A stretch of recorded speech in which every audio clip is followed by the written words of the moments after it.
The songs, the old songs that we sing, and I tell you, every now and then you need an old song in your heart.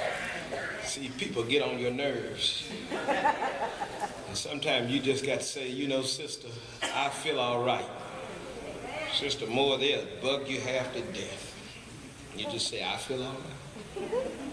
Then you remind yourself, when you're just about, Sister Jackie, to cuss everybody out. You remind yourself, I got the love of Jesus in my heart. Sometimes you got to remind yourself and sing a little song to keep from using other words. Amen. Genesis chapter 37, we've been talking about Joseph and family strife, because we do know that teeth and tongue fall out sometime, and that families are being tried in so many ways right now. It seems that many folk need resources. We need resources in order to keep it together. And so over the past few weeks, we've been talking about Joseph and family strife. We started at the beginning of the chapter talking about tattletelling and talking too much and overcoming favoritism and unhealthy love that breeds hate. We said that your attitude affects your speech and you need to learn to shut up sometime. We recognize that Joseph shows us that we need to know when we've gone too far and done too much. We need to recognize that sometimes we are given instructions from both those who love us and both those who hate us.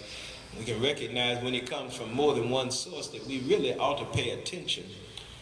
And then we ought to recognize that we shouldn't pit our children against each other or our resources.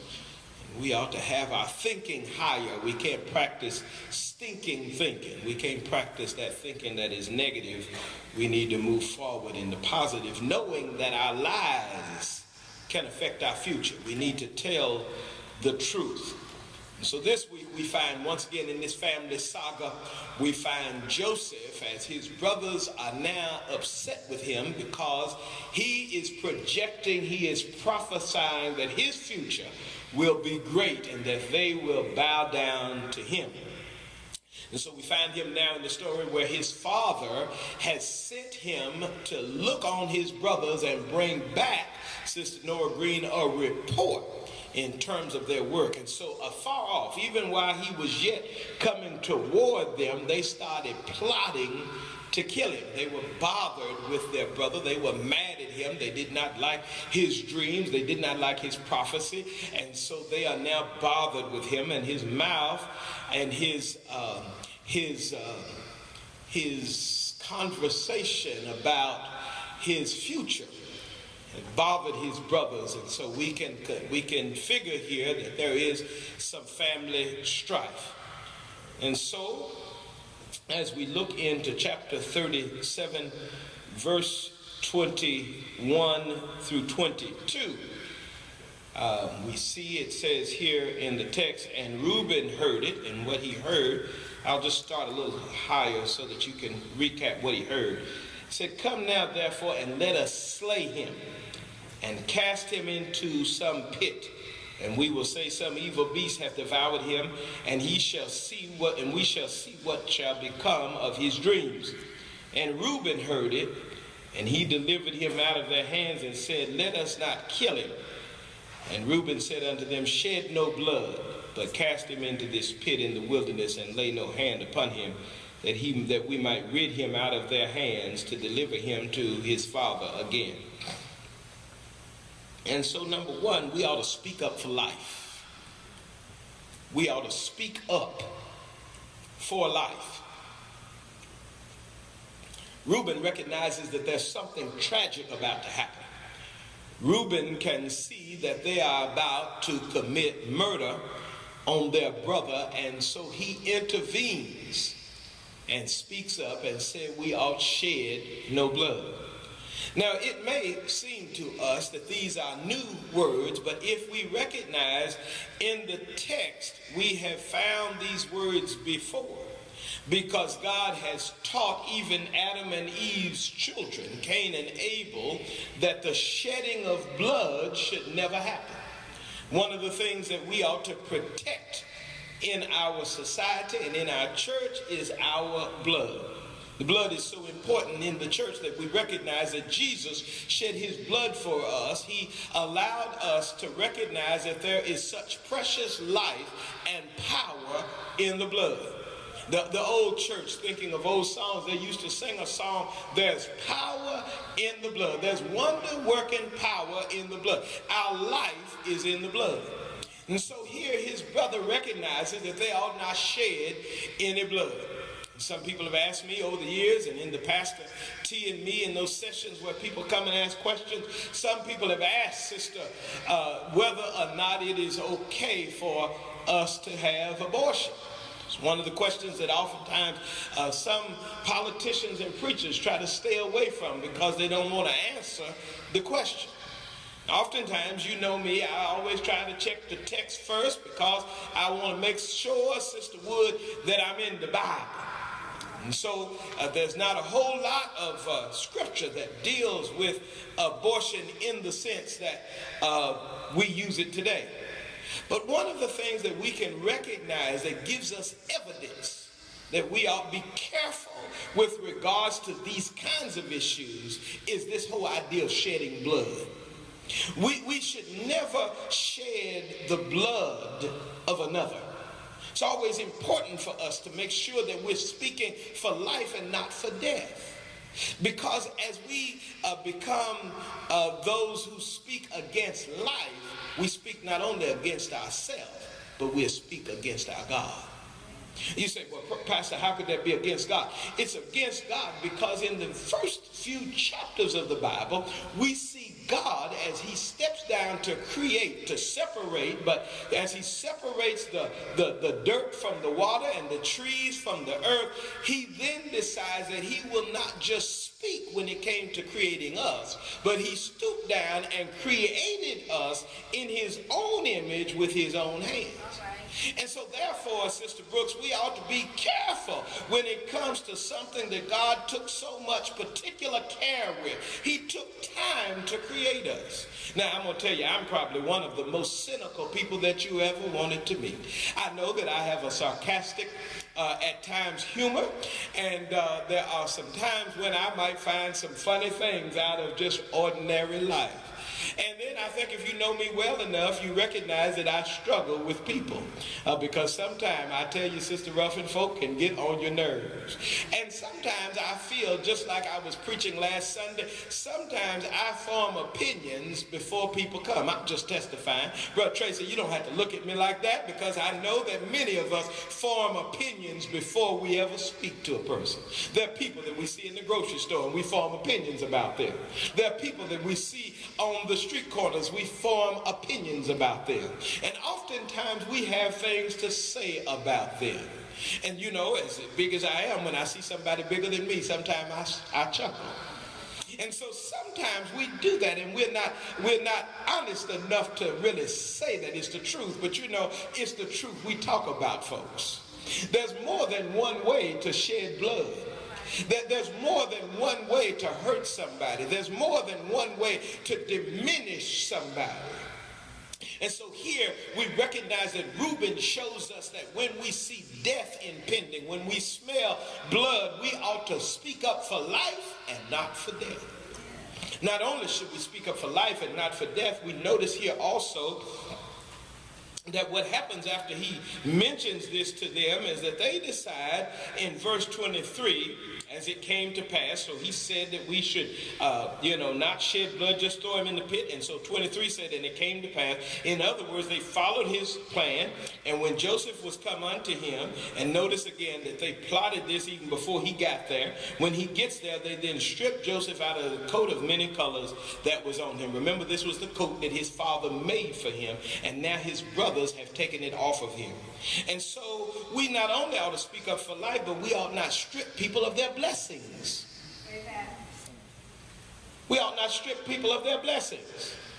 Let me say to you this morning that you got to be careful taking stuff from people. It's one thing if they give you something, but Sister Littlefield, don't take something from somebody. Sometimes we talked about this, I think in one of the life groups this week, we talked about a liar. We said that somebody who tells lies is also a thief. My grandmother said that a liar is automatically a thief because they steal the truth. And so she said that's a double sin. Not only did you not tell the truth, you took the truth. And so you're both a liar and a thief. And there are some folk that'll rob you blind. We got to be careful taking other people's blessings. Sometimes you wonder and say, well, now, Lord, why haven't you blessed me? It's because you continue to take stuff without God giving you something. Can I tell you something about the text? There was some time ago where they would, and some of you have heard this before, but there was a time when the temple was built that they would come and they would bring sacrifice to the temple. And when they would bring sacrifice to the temple, they would bring calves, they would bring cattle, they would bring sheep, they would bring birds. And so, Brother White, when they would bring animals to the altar of sacrifice, the scriptures tell us in the book of Leviticus that there were certain things that God said don't put on the altar. One of the things that he did not want on the altar is he did not want the crop of a bird. The crop, the stomach, where the food that the bird had ate, that had collected, God did not want it on the altar. The reason that the crop of a bird is not allowed on the altar is because a bird, Brother Danny, is a thief. See, a bird does not ask you whether or not he ought to take out of your garden. A bird does not get your permission. As a matter of fact, people have to put a scarecrow in the yard to try to scare them off. A bird just comes and takes whatever he wants. And so because of that, his stomach and the contents of his stomach are unholy. And sometimes we're wondering why God has not blessed us, and it's because we haven't gone to God and asked God's forgiveness for all of the stuff that we've taken. And so we need to go to God and say, Lord, I'm tired of taking. I'm tired of borrowing and not asking permission. But now, Lord, I'm going to live a different life. They took from their brother the blessing that was his, the coat that his daddy made him. Now you ready? You really ready for something crazy? Sister Brooks, the odd part about this is that these brothers are worried about the person that is now in last place. These brothers are now worried about the person in last place. Okay, so you're asking, what do you mean, Pastor?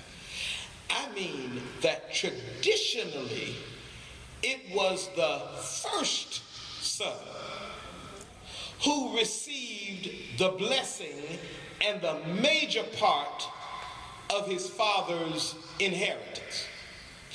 They're not worried about sons number 2, 3, and 4. They're worried about the first son in the second set of children. If you read in the text, you will find out that not only are they worried about this, if you continue to read, you will find out, Sister Rose Featherston, that this family actually went according to the tradition, with the exception of the oldest son did not receive the father's inheritance because he decided to what? To take from his father before his father died.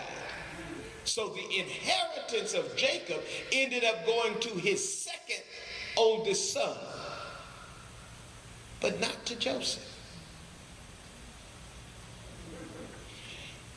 They were worried about someone who projected for himself that he would be great, but in logic and in fact and in reality, they were acting upon an impulse that was the furthest thing from the truth.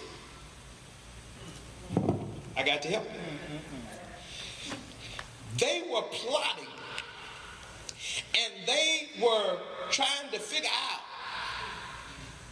how to destroy somebody who did not even have a close shot to the father's blessing. The only thing he had was this coat that his daddy made him. The only thing that he had was the affection of his father. Sister Ursula, he didn't have any pure right to the father's inheritance. He wasn't even close to being in line for the father's inheritance. How many times do we shuck and jive? How many times do we get upset over some small time stuff? How many times do we get bothered over something that doesn't even matter? As a matter of fact, we walk around talking about it's the principle of the thing. Do you know that it wouldn't really make a whole lot of difference? Now, you know that I'm going to get after them. But if one of these little babies was to come and kick me, then I'm going to whip his behind. But I'm not going to kill him. I'm not going to call an emergency squad. Sometimes we go crazy over the smallest things. And don't you have sense enough to recognize that you are your father's favorite? Don't you know that you're first in line for the blessing? Don't you know that he cares about you as much as he cares about anybody else? And just because somebody got something right now that you don't have, think about how much more the Lord has blessed you with. Yeah. You're messing up an inheritance, and you're messing up the things that God is blessing you with in your future because you're worried about some blessing that somebody else has that's so minor. Sometimes we're so greedy that we want it all. I'm the first in line. I've already got a blessing. Why am I worried about this little boy's coat? And so they stripped him of his blessing. And how often do we strip each other of our blessings? How often do we say, well, that doesn't matter. Brother Hugh White can play the organ. Well, but I can play the guitar. Who cares? You do not have to counteract with an action. You don't always have to get back. You don't always have to act on the principle. You don't always have to act on how you feel. What you ought to act on is what you know. And they should have known, Aunt Jack, that they were already blessed. They didn't have to take the boy's blessing. And so stop taking stuff from people. You don't have to say, man, I'm just telling you the truth. Get your own. Get your own. Do you know how satisfying it is to go to bed at night and realize that I got mine? That's right. That's right. Y'all ain't gonna like me for this, but I'm gonna tell you something.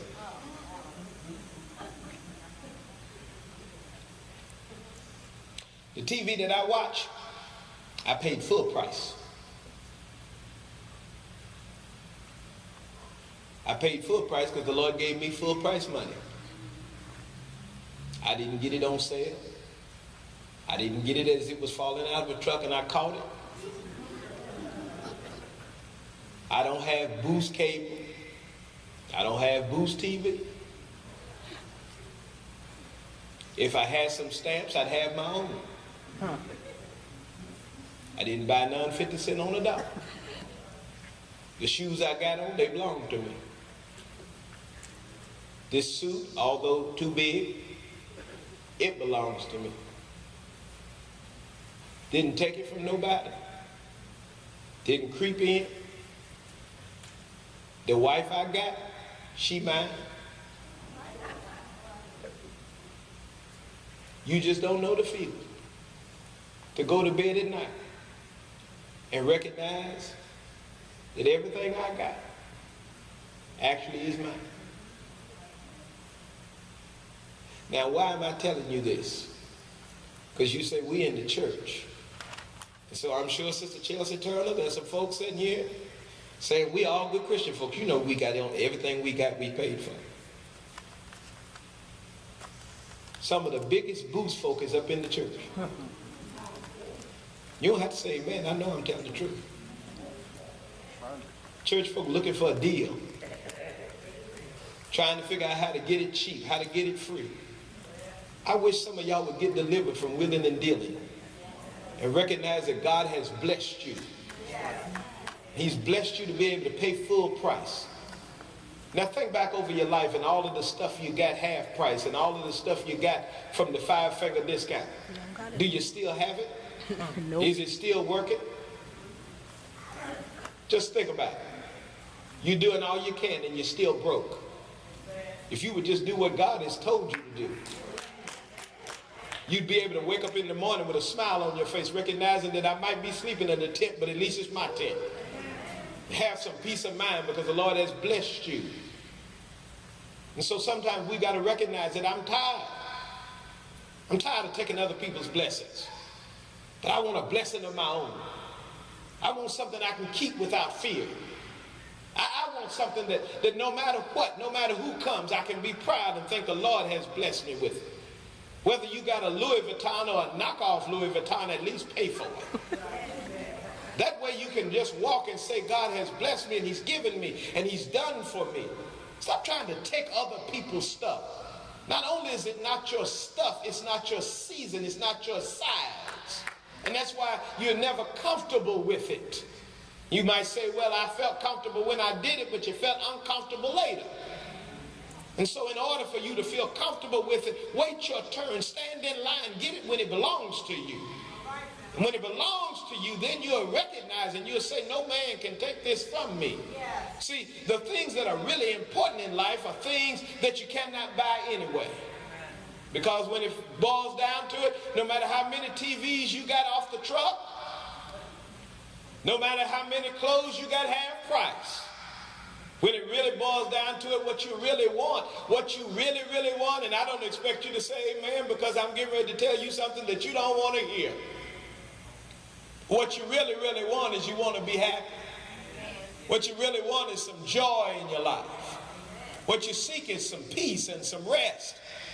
Brother Sloan, you're tired of tossing and turning, tired of having to live life in the shadows and in the cave.